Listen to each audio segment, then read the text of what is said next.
ಮನೆಗೆ ಪುಟ್ಟ ಮಗು ಆಗಮನವಾಗುತ್ತದೆ ಅಂದರೆ ಆ ಸಂಭ್ರಮವನ್ನ ವರ್ಣಿಸಲು ಪದಗಳೇ ಸಾಲಲ್ಲ.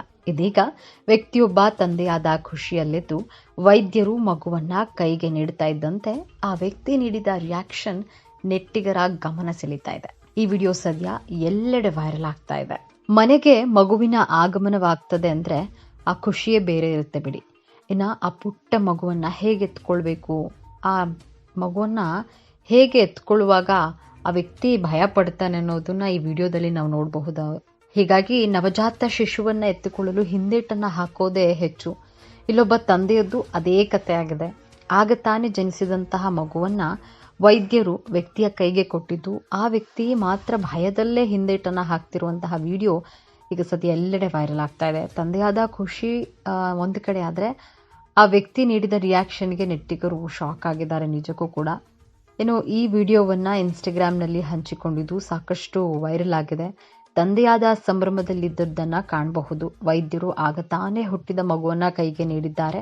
ಆದರೆ ಆ ವ್ಯಕ್ತಿ ಮಾತ್ರ ನವಜಾತ ಶಿಶುವನ್ನ ಎತ್ತುಕೊಳ್ಳಲು ಭಯ ಪಡುತ್ತಾ ಹಿಂದೇಟನ್ನ ಹಾಕ್ತಾ ಇದ್ದು, ವೈದ್ಯರು ಭುಜ ತಟ್ಟಿ ಸಮಾಧಾನ ಪಡಿಸೋದನ್ನ ನಾವಿಲ್ಲಿ ಕಾಣಬಹುದಾಗಿದೆ. ಇನ್ನು ವಿಡಿಯೋ ಅಧಿಕವಾಗಿ ವೀಕ್ಷಣೆಯನ್ನ ಪಡೆದುಕೊಂಡಿದ್ದು, ಒಬ್ಬ ಬಳಕೆದಾರ ಐ ಮಿಸ್ ಯು ಅಪ್ಪ ಅಂತ ಹೇಳಿದ್ದಾರೆ. ಮತ್ತೊಬ್ಬರು ತಂದೆಯ ಜೀವನದ ಸಂತೋಷದ ಹಾಗೂ ಮರೆಯಲಾಗದಂತಹ ಕ್ಷಣ ಎಂದು ಹೇಳಿದ್ದಾರೆ. ಇನ್ನೊಬ್ರು ತಂದೆಯಾಗುವಂತಹ ಸಮಯದಲ್ಲಿ ಆತಂಕ ಭಯ ಸಹಜ ಅಂತ ಕಾಮೆಂಟ್ ಮಾಡಿದ್ದಾರೆ. ಒಟ್ಟಿನಲ್ಲಿ ಈ ವಿಡಿಯೋ ಈಗ ಎಲ್ಲೆಡೆ ಬಹಳಷ್ಟು ವೈರಲ್ ಆಗ್ತಾ ಇರುವಂಥದ್ದು. ಅಂದರೆ ಆ ತಂದೆ ಆದವನಿಗೆ ಆ ನವಜಾತ ಶಿಶುವನ್ನ ಎತ್ಕೊಳ್ಳಿಕ್ಕೆ ಎಷ್ಟು ಭಯ ಆಗ್ತಿರುತ್ತೆ, ಆ ಮಗುವನ್ನ ಹೇಗೆ ಎತ್ಕೊಳ್ಬೇಕು ಅನ್ನುವಂಥದ್ದು ಆ ತಂದೆಗೆ ಒಂದು ಕ್ಷಣ ಗೊತ್ತಾಗ್ತಿರ್ಲಿಕ್ಕಿಲ್ಲ. ಆ ವ್ಯಕ್ತಿಯ ರಿಯಾಕ್ಷನ್ ಆ ವಿಡಿಯೋನಲ್ಲಿ ತುಂಬಾ ಅದ್ಭುತವಾಗಿ ಕಾಣಿಸ್ತಾ ಇದೆ. ಅಂದ್ರೆ ಒಂದು ಕಡೆ ಖುಷಿ ಇದೆ, ಒಂದು ಕಡೆ ಭಯ ಇದೆ. ಆ ಮಗುವನ್ನ ಹೇಗೆ ಎತ್ಕೊಳ್ಬೇಕು, ನವಜಾತ ಶಿಶು ಅದನ್ನ ಹೇಗೆ ಹ್ಯಾಂಡಲ್ ಮಾಡ್ಬೇಕನ್ನೋದು ಆತನಿಗೆ ತಿಳಿದಿರ್ಲಿಕ್ಕಿಲ್ಲ.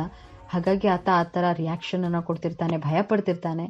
ಆದರೆ ಡಾಕ್ಟರ್ ಆತನ ಭುಜದ ಮೇಲೆ ಕೈ ಹಾಕಿ ತಟ್ಟಿ ಸಮಾಧಾನ ಹೇಳಿ ಮಗುವನ್ನ ಕೊಡ್ತಾರೆ. ಆ ವಿಡಿಯೋ ನೋಡ್ಲಿಕ್ಕೆ ನಿಜಕ್ಕೂ ಕೂಡ ಖುಷಿ ಆಗುತ್ತೆ. ನೆಟ್ಟಿಗರು ಈ ವಿಡಿಯೋವನ್ನ ಸಾಕಷ್ಟು ಮೆಚ್ಚುಗೆಯನ್ನು ವ್ಯಕ್ತಪಡಿಸಿದ್ದಾರೆ. ಅಂದರೆ ತಂದೆ ಆದವನ ಒಂದು ಖುಷಿ ಇರುತ್ತಲ್ಲ, ಆ ಖುಷಿಯನ್ನ ನೆಟ್ಟಿಗರು ಕಾಮೆಂಟ್ನಲ್ಲಿ ವ್ಯಕ್ತಪಡಿಸಿದ್ದಾರೆ.